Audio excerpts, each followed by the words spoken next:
हलवाई हूँ। क्या बात है। ए भैया हो, चारों भाई भोजन करावत हुए, सब लोग भोजन करत हो।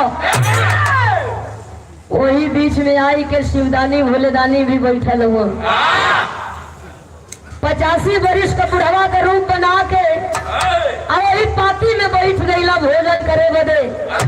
भगवान राम गईल वहां जाके थाली में भोजन परोस दियलन। 4 कदम आगे बढ़ल हुन भोलेदानी शिवदानी, आवाज लगौलन, कलन हे भगवान, सुने में आवेला कि कौनो काम मर्यादा में रह के करेला, यही लिए तो के पुरुषों में उत्तम मर्यादा पुरुषोत्तम राम कहल गईल बा। भोजन पहले हमके कराई लो, हमके खिया लो।